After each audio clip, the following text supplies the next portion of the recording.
Bueno, ya estamos en vivo. Muy buenos días a todos y todas. Yo soy Javier Muñoz, el encargado de las colecciones y contenidos del Museo de Bellas Artes de Valparaíso.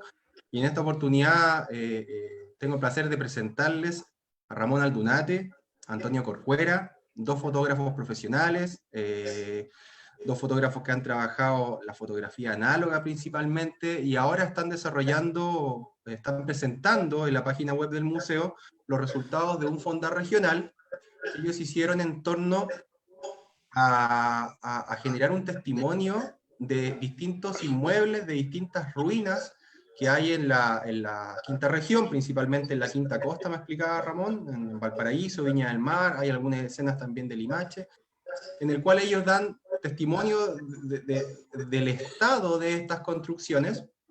Ellos nos van a profundizar y explicar mucho más sobre su trabajo a medida que vayamos viendo la expo.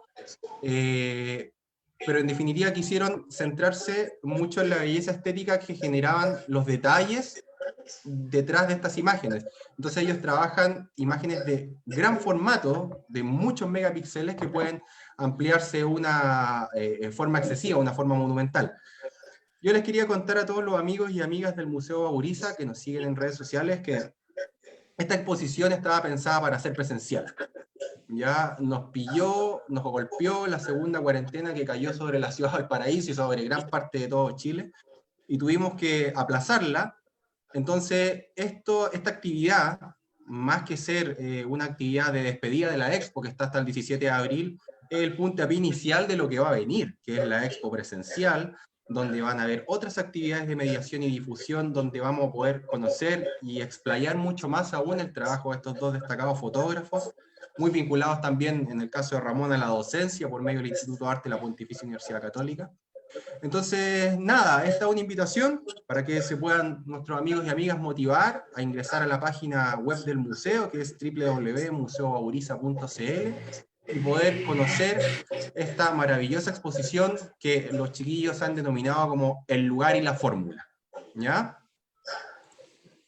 Bueno, bienvenido Ramón, bienvenido Antonio, por favor, el micrófono y la palabra es suya.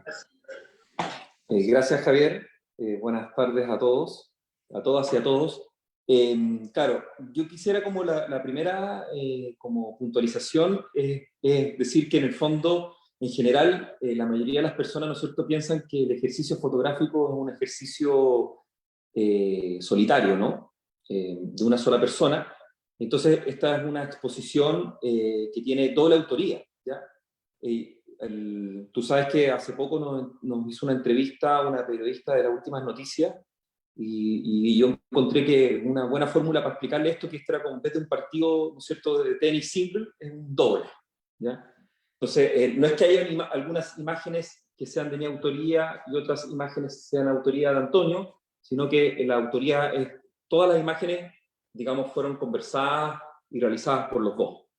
Entonces, como, digamos, la primera como precisión en decir que es un trabajo a cuatro manos, ¿ya? No solo a dos manos, sino que a cuatro manos, y que tiene que ver, Tamara, también la periodista del museo, nos había hecho un par de preguntas y nos preguntaba por cómo había nacido esta exposición, y nosotros le respondimos que, claro, veníamos trabajando problemas similares ambos, y nos conocemos hace muchos años, tenemos una amistad, ¿no es cierto?, hace muchos años, nos conocemos desde el colegio, y cada uno por su lado venía trabajando en aspectos con la relación de la fotografía y el territorio, y dijimos, ¿por qué no damos este puntapié inicial? ¿No es cierto? Habíamos hecho también algunos encargos comerciales, trabajos comerciales de fotografía y arquitectura, y dijimos, ¿por qué no hacemos este proyecto? Y lo postulamos, ¿no es cierto?, a un fondar, a este fondar regional que fue, creo, Antonio, el año 2017, ¿no? 2017-2018. 2017.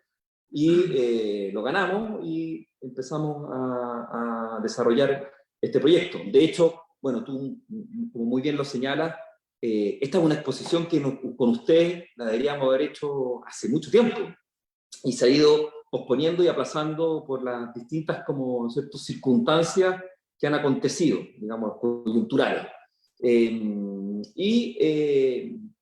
claro, tiene el enfoque, es un poco con el concepto, como trabajar el concepto del vestigio, la ruina, era como una especie, como, ¿no es cierto?, de recorrido, de mapeo, de distintos espacios, de distintas edificaciones y de distintos inmuebles que habitan, digamos, en nuestras ciudades. No sé si tú quieres señalar. Sí, lo que sucede generalmente cuando uno se plantea ante un proyecto así de antemano, uno siempre suele caer en establecer una especie de orden previo de cosas que uno quiere alcanzar, cosas que uno tiene que plantear. Y el mismo fondar de alguna manera te obliga a esa especie de como planificación y que de alguna manera el proyecto de antemano nosotros lo planteamos un poco, como decía Ramón, como de mapeo, de catastro, uno siempre parte por ahí. Pero en la medida que nos fuimos adentrando en el proyecto nos dimos cuenta que habían otro orden de cosas, aparecían todos los fragmentos, la parte catastral quedaba como algo casi simbólico, casi que servía como de orden de archivo o de ficheros, pero que no era el fondo de lo que estábamos viendo. En el fondo, tú partes es como agarrar el libro y partir por el índice y después te vas adentrando y van apareciendo toda una serie de caminos inexplorados que son los que nosotros recorrimos y que son los que invitamos a que la persona que visualice las fotos haga su propia lectura. Claro, como lo que pasaron como de lo Antonio, técnico a lo poético. Sí, o sea, tiene que ver, Javier, también con algo, tienes mucha razón en plantear eso, pero tiene que ver con en vez de hacer una búsqueda lineal, ¿no es cierto?, y decir, por ejemplo, que tal edificación ya la realizamos, nosotros empezamos a volver reiteradamente a estos lugares. En vez de tratar de capturar, digamos, todos los inmuebles que existen en esta ciudad, en nuestras ciudades, decidimos centrarnos en algunos de estos inmuebles. Era como en un ejercicio un poco como ilusorio, ¿no es cierto?, pretender capturarlo todo, eso lo sabíamos de antemano, y era más interesante revisitar muchos de estos lugares. Además, lo que nos pasaba, por ejemplo, hay un caso como emblemático, si tú dirías, ¿qué lugar uno se imaginaría en Valparaíso que tiene una potencia simbólica muy grande? Por ejemplo, la calle Serrano, el Palacio, Sí. siempre se me olvida el nombre, el que se quemó en la calle Serrano. Entonces uno dice, ese que lugar... queda la cáscara, ¿ese? Sí. No, ninguno, se me olvidó el nombre ahora. Ese palacio es como un hito, ¿no es cierto? Pero nosotros íbamos y nunca lo pudimos como asir. Como Palacio Subercaso, gracias.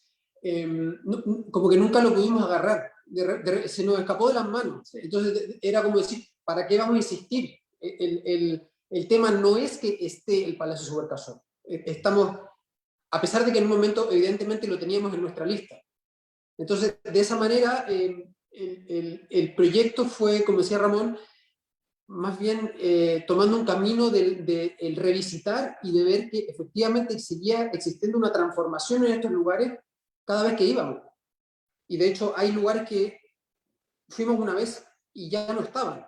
Nos ocurrió en 2 ocasiones que se habían vuelto a quemar por enésima vez, o se habían vuelto, o se habían terminado de caer, o etcétera. Sufrían transformaciones, claro, extrañas. Claro, lo que te dice Antonio, que era como la discusión que teníamos permanentemente, ¿no es cierto?, a medida que íbamos desarrollando el proceso de este trabajo, era, uno podría decir que desde el punto de vista patrimonial, ¿cómo? O sea, fíjate la omisión que tenemos. La omisión es, claro, el Palacio Subercaso, que es la calle Serrano, que además, desde la perspectiva patrimonial, ustedes saben que cuando la UNESCO, ¿no es cierto?, a través de ICOMOS, ¿no?, declara Patrimonio de la Humanidad Valparaíso, es precisamente por esa calle.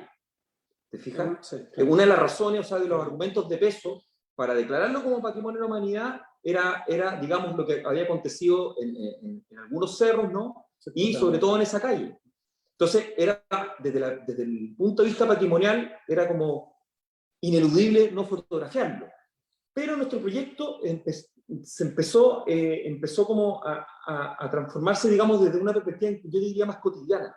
¿Ya? No desde la perspectiva patrimonial, desde una perspectiva histórica, también tenía que ver con desde una perspectiva más, como tú señalaste, poética. ¿Ya? O sea, un poco cuáles eran las edificaciones, ¿no es cierto? ¿Cuáles eran estos espacios, estos edificios que de alguna forma nos interpelaban?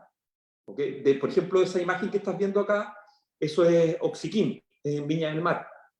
Y era una antigua industria, ¿no? Química, y que es un edificio que está absolutamente desmantelado. Claro, yo les quería hacer una pregunta, chiquillo. ¿Por qué en blanco y negro? ¿Por qué la selección de ausencia de color?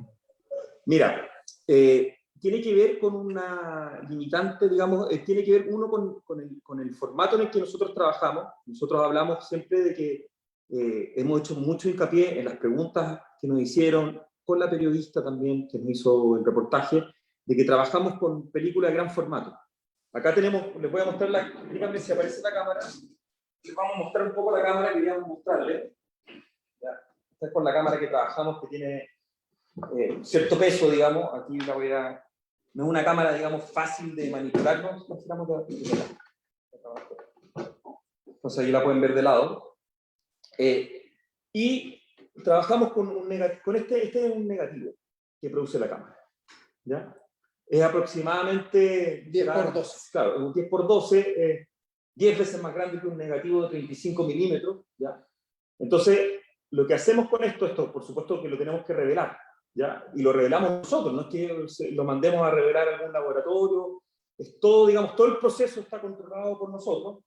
Y lo hacemos en blanco y negro porque en Chile es muy difícil conseguirse químicos para revelar a color. Lo podemos hacer, de hecho hicimos algunas fotografías a color, ¿ya? Pero no tenemos acceso permanente a la química a color.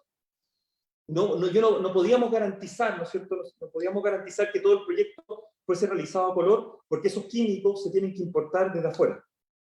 Entonces es como la primera, digamos, limitante técnica de que hace tiempo que veníamos trabajando en gran formato, y en gran formato, por razones, digamos, de disponibilidad de químicos, trabajamos en blanco y negro. Esa es la razón, digamos. Ahora, por supuesto que eso produce, Javier, uno dice, perfecto, o sea, estas son las condiciones, ¿no es cierto?, que yo tengo para producir, y nos adaptamos a ellas y tratando de sacar digamos, el mayor beneficio, la mayor ventaja, ¿no es cierto?, de los materiales que tenemos.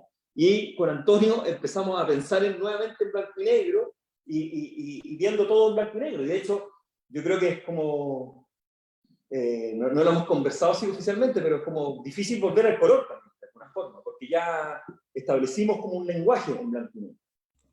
Claro, perfecto.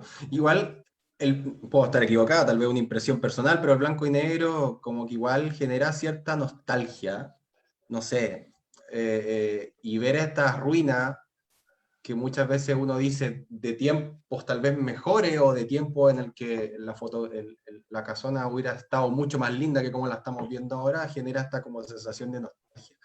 Claro, justo esa imagen, Javier, eso se llama Casona Villa María, y está en el Cerro Higgins. En el Cerro Higgins, ¿no es cierto? Eso es la calle era... Eso es Fonvolpe, al lado del ex Pumpín, digamos, bastante cerca. Y claro, la primera vez que nosotros fuimos, había una torre... Estaba la casa entera. Claro, estaba la torre igual a esa, la paralela, digamos, que estaría delante de nuestro tapando esa. Habían dos torres. La primera vez que fuimos y toda la casa hacia atrás, era una casa muy grande, muy bonita, todavía tenía jarrones en el acceso, como de jardín, tipo villa italiana. O sea, una casa, digamos... madera noble. Bastante elegante, de comienzos de siglo. Claro, es bien impresionante como ver que digamos, esa edificación, fija, durante los últimos 2 años sufrió un deterioro, pero o sea, lo que no le había sucedido en 100 años, en los últimos 2 terminó destruyéndose completamente. Y digamos, bueno, ahí tú ves el problema que le producía a los vecinos, etcétera, etcétera. Y claro, es un poco, ¿no es cierto, Javier? Es como una imagen bien simbólica, ¿no es cierto?, de lo que acontece, ese es un interior de Villa María, de lo que acontece, digamos, con Valparaíso, que es como una casa que es de principios de siglo, una casona de una persona que debe haber sido bastante adinerada, ¿no?, que se dio el lujo de tener es como un neogótico, pero con una tipología de villa italiana,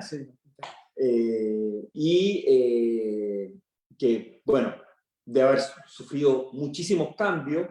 Sus últimos propietarios seguramente la arrendaban a muchas familias, hasta que terminó, ¿no es cierto?, absolutamente abandonada, porque ya era invivible, con riesgo de derrumbe. Y creo que lo último, digamos, el último derrumbe peligroso que tuvo fue porque lo que pasa muchas veces, se produce un incendio, porque llegan a vivir vagabundos, ¿no es cierto?, y arman fogatas, y terminan descontrolándose y produciendo, digamos, ya la hecatombe total de la edificación. Sí, sí, esto me parece súper interesante, la naturaleza, estas plantitas, Sí, cómo se van apropiando de los espacios cuando están vacíos mucho tiempo. Eso Sí. demuestra el paso del tiempo y cómo estas inmuebles se van transformando, se van mutando en el tiempo. la imagen, digamos, tú sabes que en el romanticismo, ¿no es cierto?, hubo una exaltación a la ruina, ¿ya?, como género pictórico. Y uno digamos, de los motivos de la ruina es siempre la incorporación de elementos vegetales, ¿ya?, que simbolizan la naturaleza. Y en el fondo, la imagen de que la naturaleza está devorando, ¿no?, a la civilización, está devorando la obra del hombre, ¿ya? Es la supremacía de la naturaleza a la obra del hombre. Es un poco como el símbolo que tiene. Entonces, por supuesto que está como un poco también incorporada. Por las imágenes y la tipología de inmuebles que ustedes me han comentado, ustedes fueron súper transversales, porque por ejemplo, vimos una imagen de una industria, ahora vimos la imagen de una casa particular, por ejemplo. Entonces, ustedes no se centraron en una tipología de inmueble en específico, sino que trabajaron ruinas en el concepto más general. Sí. Ya. De hecho, bueno, esa otra imagen que la discutimos bastante, Claro, que que, este como un espacio digamos, rural. claro, el bosque. Sí. Eso fue apareciendo en la medida que íbamos avanzando en el proyecto, que no era algo que habíamos vislumbrado a priori, nos fuimos dando cuenta como en casi todos los, independiente de la tipología, en casi todas las ruinas había fuego, había presencia de fuego. Y ahí fue como que dijimos, fue el 2019, había habido justo, creo que sí, bueno, el estallido social que tenía fuego asociado, pero en ese caso del bosque había habido un incendio muy grande en Placilla, atrás entre Curauma y Quintay, no sé cuántas hectáreas, y dijimos, este es el fuego que además está en un ambiente que ya es urbano prácticamente, y que el fuego también supone una transformación hacia algo que probablemente en un par de años más en ese lugar vayan a haber casas. Claro, un Claro. poco uno podría pensar que la historia de Valparaíso, ¿no es cierto?, y digamos está asociada a los incendios. Sí. Entonces era como ineludible no pensar, uno podría pensar, porque estos son bosques que cohabitan con la ciudad. Entonces están íntimamente ligados, o sea, las tragedias, ¿no?, que han sucedido con Valparaíso tienen que ver con incendios forestales. Entonces era como Sí, pues. ineludible no incorporarlo y pensar que también es la otra catástrofe, ¿no es cierto?, que acontece, de pensar en un sistema o sea, de pensar de la forma del habitar como el ecosistema completo. Están las Claro. ciudades, pero también está el bosque. Sí, aquí mira, tenemos que recordar solamente que la definición o el concepto que le dan los antiguos mapuches que habitaban la zona, Alimapu, tierra quemada o tierra que se quema muy bien, ¿no es cierto? Valparaíso, como tú bien dices, siempre ha estado ligado a los incendios, al nivel, por ejemplo, esto es un dato rosa, al nivel de que la primera compañía de bomberos de Chile fue fundada en Valparaíso, o sea, Sí. a propósito de los innumerables incendios O el famoso terremoto de 1906, Claro, el incendio Claro. posterior fue mucho más destructivo. destructivo que el terremoto en sí. Claro, ahí la Bueno, ciudad de se hecho, cayó por eso es- completo. Eso es el Teatro Imperio, que es la parte quemada. Claro. En la parte incendiada, pensando ahí como la imagen del incendio, ¿no? Que es como... Entonces, claro, apareció, por ejemplo, el fuego, que era algo que no estaba previsto No, de antemano en el proyecto. Y el proyecto mismo nos fue iluminando de la presencia del incendio, del fuego. Hay un texto que escribió, ¿no es cierto?, hermoso, que lo escribió Macarena García, y que en el fondo da cuenta de la ceniza. Y de alguna forma, el blanco y negro, ¿no es cierto?, está asociado a esta ceniza también.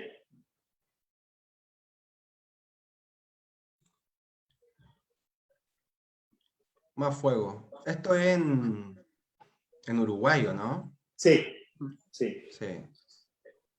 Esto fue para el estallido social, yo lo Sí, recuerdo. esa era una automotora, claro. Estaba en Sí, era una Uruguay automotora. Con Victoria. con Víctor. Claro, está ahí justo en la plaza, en un vértice de la plaza Sí. O'Higgins. Claro. Si te fijas, Javier, mira, pon esa Dime. imagen. Claro, en esa imagen, lo que te estábamos señalando, entonces, como teníamos la imagen de la automotora. La anterior, hacia arriba. Esa, Sí, es. ¿no? ¿Ya? Como tenemos un negativo que es bastante grande, este negativo nosotros lo escaneamos, ¿ya? Y sale una imagen de muchísima, pero muchísima resolución. Entonces la imagen, las copias impresas que van a estar en la exposición, los espectadores van a poder leer todos los grafitis, todos los mensajes, ¿ya? De hecho, en la parte central hay un coche, ¿ya? Un coche de guagua. Entonces empiezan a ocurrir, ¿no es cierto?, un montón de operaciones visuales, un montón de coincidencias, uno puede ir rastreando, ¿no es cierto?, hay un montón de mensajes que están inscritos en las murallas, que dan una lectura de la exposición como a nivel global. Y eso es lo que yo te decía, que lamentablemente, claro, desde la perspectiva digital, ¿no? No podemos dar cuenta un poco de eso. Claro, pero vamos que se puede, que ya se nos va a ir la cuarentena, vamos a poder hacer la exposición presencial y vamos a poder ver estas imágenes ampliadas en gran formato. Voy a seguir mostrándole la expo a nuestras amigas y amigos de Facebook y nuestras redes sociales. ¿Y esta? ¿Dónde está? En calle Cóndelo, ¿no? Onda. Sí. También. ¿Es donde estaba esa tienda Benzi, creo que se llamaba? Donde vendían comida para mascotas, ¿no? Sí. Sí, exactamente. Yo creo que esa, cuando la vean en vivo, digamos, en gran formato, yo creo que hasta se siente el olor que había ahí porque era venden comida de mascota y huevos.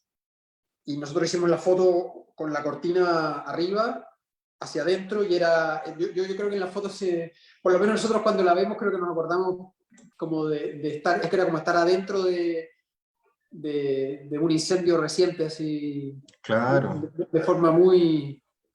Y allá arriba, esa parte, si no me equivoco, es parte del cementerio. Sí. Sí. Uy, aquí se pueden hacer múltiples lecturas de la Sí, imagen. en realidad creo que eso es el Cerro Concepción, era donde iba el antiguo ascensor Concepción, que llegaba como al Cinzano, creo. Ah, ok. Sí. Voy a seguir bajando. Claro, Ahí está, esa esta. Esa Claro. es la... Esa foto en vivo uno se puede meter hasta el fondo, hasta el final del edificio, hacia adentro, y tiene una cantidad de capas, es como bien intensa esa foto.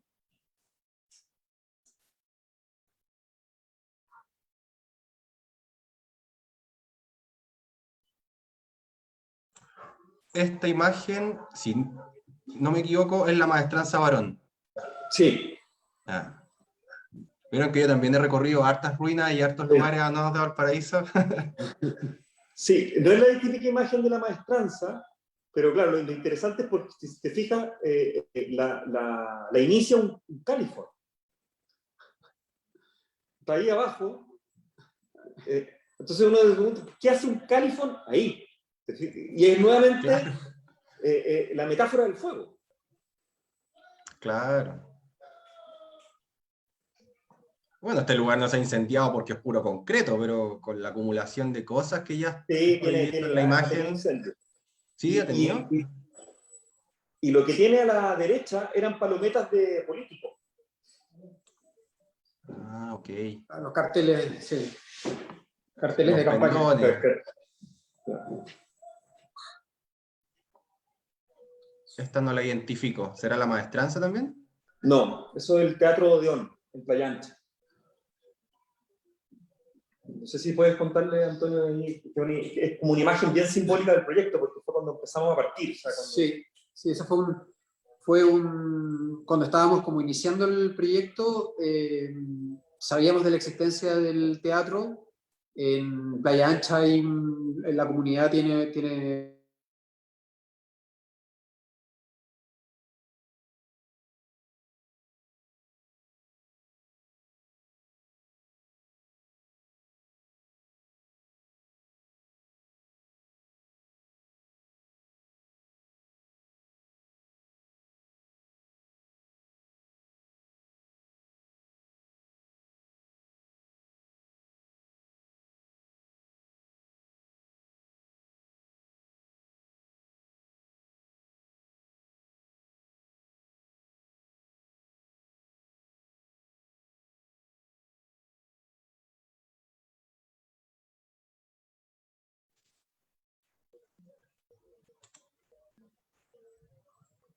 Algo pasó. Algo pasó. Fran, ¿estás por ahí?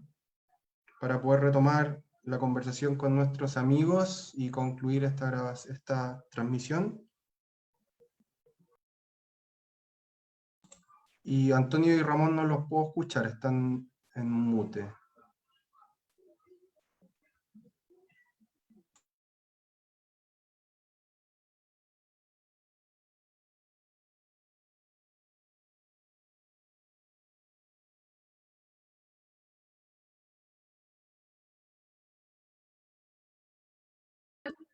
ahí. sí. ¿Lo Ahora, escuchas ahí? ¿nos escuchan? Sí, yo ahora lo escucho, pero la Ya. Francesca, no sé qué pasó, como... No sé qué habrá pasado, se pegó de repente, pero ahora muy Sí, bien. cosas de internet, interneteadas, ¿no? ¿Estamos transmitiendo en vivo de nuevo, ¿no, Fran? Siguen transmitiendo en vivo. Ah, ya. Bueno, le pedimos disculpas a nuestras amigas y amigos, son cosas que pasan, las redes sociales de repente tienen su alto y bajo, principalmente por la señal de internet, tal vez alguno de nosotros nos falló. Pero bueno, retomamos la conversación con nuestros amigos Ramón y Antonio, voy a volver a compartir pantalla y vamos a seguir en las imágenes que nos quedamos. Sí.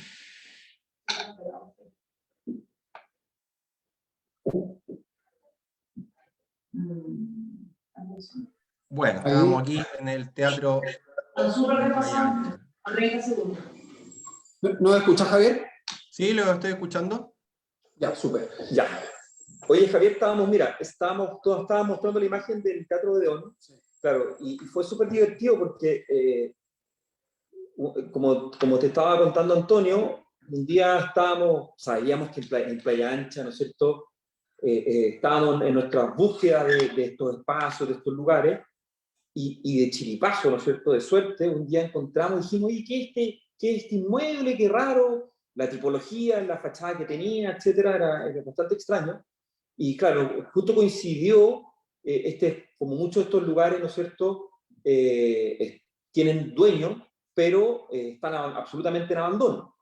Y justo coincidió que habían unos maestros trabajando y que muy amablemente nos dejaron entrar, ¿no es cierto? Y ahí quedamos, o sea, fue un choque bastante grande porque, claro, uno ve, ¿no es cierto?, el esplendor de un espacio que era un cine, efectivamente, a los cines se les llamaba teatro, ¿no? Era un cine de la época de Playa Ancha, que posteriormente debe haber sido locales comerciales, pero terminó siendo estacionamiento.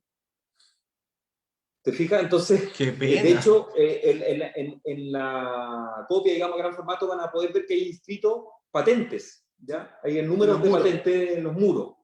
Y bueno, ahí está la mezcladora de cemento, efectivamente están arreglando un par de murallas, y los vecinos de Playa Ancha, ¿no es cierto?, estaban como en un litigio para nuevamente que este, digamos, fuese un espacio comunitario y de encuentro. Y reconocerle, ¿no es cierto?, el valor patrimonial que tenía. Entonces, había un proyecto de comprarlo, ¿no? Sí. Con platas, ¿no?, estatales, comprar este espacio que además, claro, uno queda como flipando porque efectivamente nuevamente esta imagen del esplendor de una ciudad, del esplendor que vivió Valparaíso en alguna época, ¿no? Y que tuvo que ver, como digamos, tú sabes muy bien, con el tema marítimo, ¿no? Por digamos, el tema estratégico y era un puerto estratégico del comercio mundial. Claro, Entonces era un poco como... le permitió a Valparaíso tener una industrialización temprana y poder levantar estos inmuebles monumentales en distintos lugares de la ciudad. Era una ciudad esplendorosa, por algo... Claramente, o sea, ahí te queda reflejado que imagínate que Playa Ancha tenía un teatro de primer nivel, un barrio residencial. Así es. Voy a seguir con imágenes. Son espacios como más íntimos, ¿no? De casa, me imagino. Es el mismo teatro. Es el mismo teatro, como tras ya. bambalinas, digamos. Pero es el mismo teatro.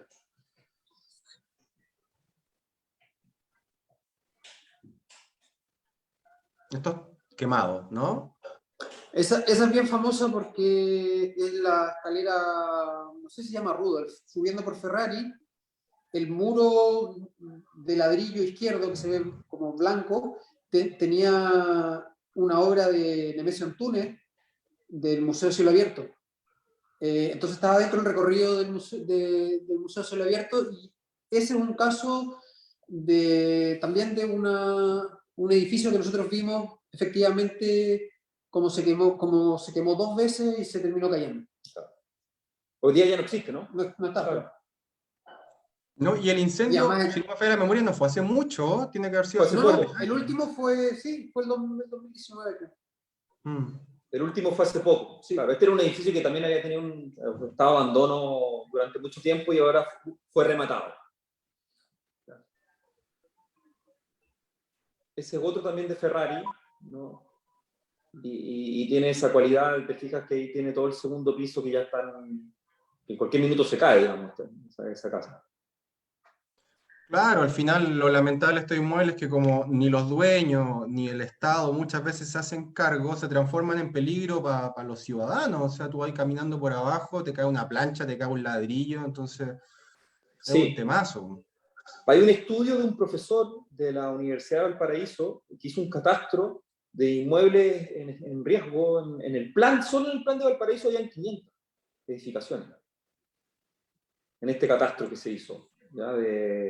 Entonces, claro, es un tema, digamos, súper contingente con respecto a la cuestión de Valparaíso. Ahora nosotros no lo queríamos, el proyecto no está, digamos, enfocado a esa cosa, digamos, de denuncia social.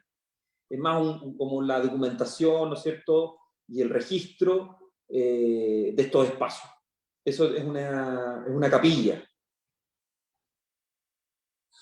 Claro, yo entiendo el objetivo y la meta de ustedes de tratar de generar este diálogo un poco más poético y no hacer un tema tan testimonial ni de denuncia de la arquitectura derruida de la ciudad.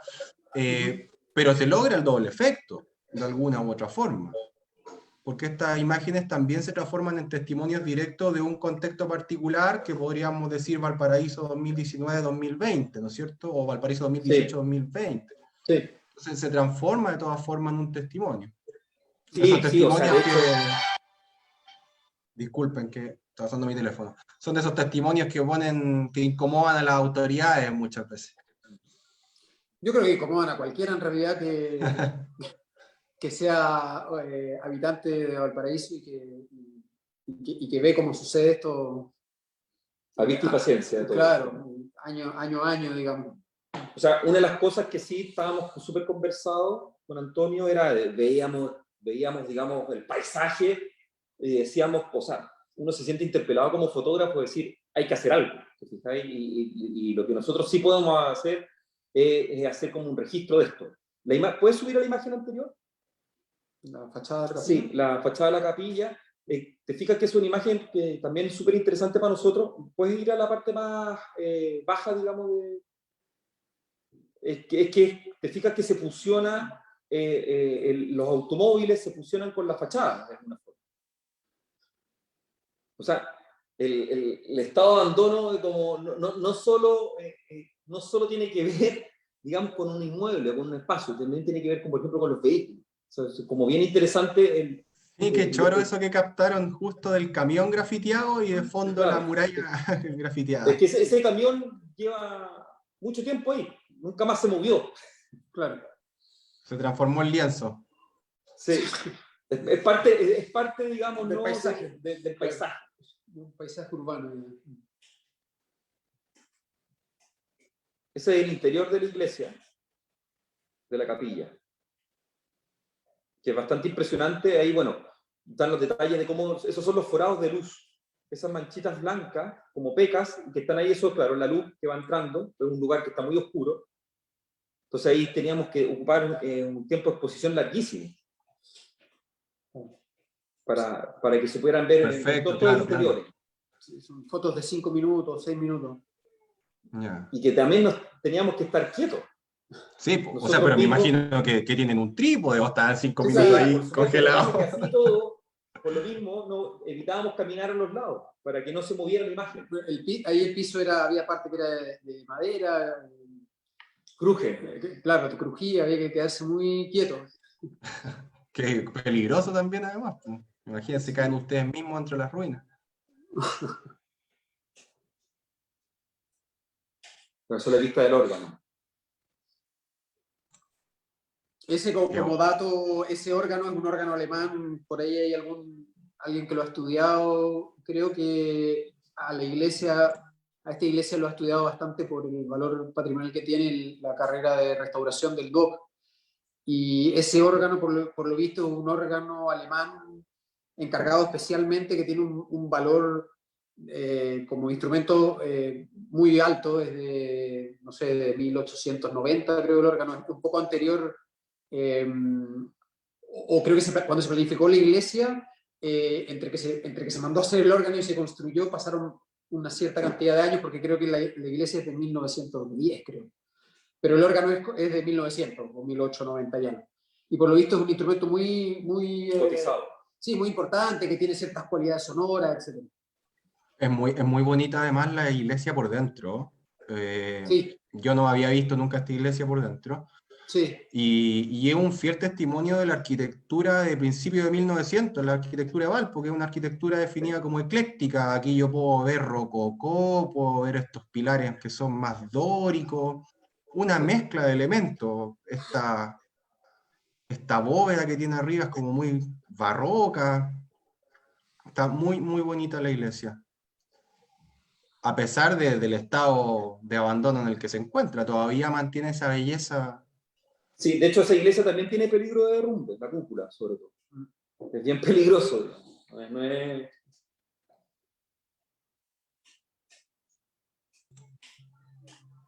Esto de los mensajes quiero verlo en la exposición presencial, porque Sí. aquí también hay hartas lecturas. Será me imagino, un ex consultorio en calle Mena, ¿no? Sí, es el consultorio Mena, que fue demolido para construir un edificio de vivienda. La Y que historia de también tuvo Valparaíso, ¿no? Esa es típica. Sí. Y que tuvo una cierta como polémica también. O sea, también fue, Sí, digamos, porque con resistencia de los vecinos. Sí.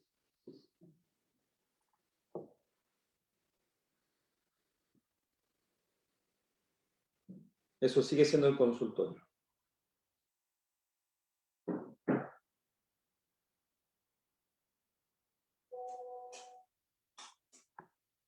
Y esta última es bueno, una típica, ¿no es cierto?, una vivienda clásica, ¿no?, de un cerro de Valparaíso, y está incorporada ahí. Entonces es como una imagen, ¿no es cierto?, un perfecto corte, la anterior.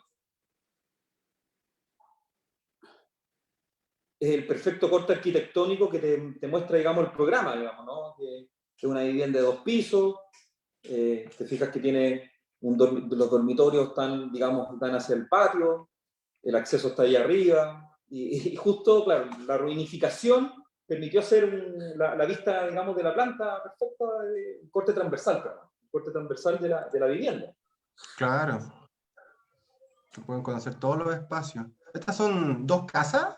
¿Son como variadas o una, No, una es sola? una casa, Ah, ya. O sea, pero donde nosotros hicimos la foto, es otra casa. claro, es otra. Ah, perfecto. Una se cayó completamente y la otra quedó Expuesta. como destripada, con las Claro. tripas abiertas. Sí. Y ese es el detalle. Claro. Mucho combustible, ¿eh? Aquí el fuego tarde o temprano va a ser las suyas. Mucho combustible, mucha madera, el adobe. Bueno, chiquillos, y a nuestros amigos y amigas de las redes sociales del Museo Bauriza, esto es parte de la muestra. Ramón y Antonio tienen una propuesta que varía un poco en la expo presencial, van a ser menos imágenes, pero puesto que van a ser ampliadas a tamaños mucho más grandes para que los visitantes del palacio puedan conocer todos estos detalles, todos estos múltiples mensajes que están en los muros, estas hiperlecturas que Ramón y Antonio nos invitan a conocer por medio de sus imágenes, las vamos a poder conocer, ¿no es cierto? Esperemos que pronto, cuando la condición sanitaria lo permita, en el Palacio Bauriza, en su sala de extensión. Por el momento, esta era la invitación que queríamos hacerles, mostrarles la exposición que está albergada en nuestra página web. Ahí pueden ver aquí arriba en la página, que es museobauriza.cl, el lugar y la fórmula, que es el nombre de la expo. Van a poder ver esta exposición en detalle. Pero aquí lo que yo quiero más destacar, más allá del trabajo de Antonio y Ramón, es la posibilidad que ellos nos brindan, que le brindan a nuestros públicos de estar en contacto directo con un artista visual. ¿Ya? Nosotros como Museo de Bellas Artes tenemos muchas obras, yo creo la gran mayoría de las obras que cautelamos son de artistas muertos. Entonces, falta esa conexión del público con el creador, con el artista directamente, para poder generar este diálogo y escuchar de primera fuente cómo fue su proceso creativo, cómo fueron sus trabajos y sus acciones reflexivas para poder llegar a estos resultados plásticos. Entonces yo les quiero agradecer mucho su disposición, les quiero agradecer su tiempo de haber acompañado a nuestros amigos y amigas en casa en estos tiempos de cuarentena. No sé si Ramón y Antonio quieren concluir con algún mensaje para nuestros espectadores.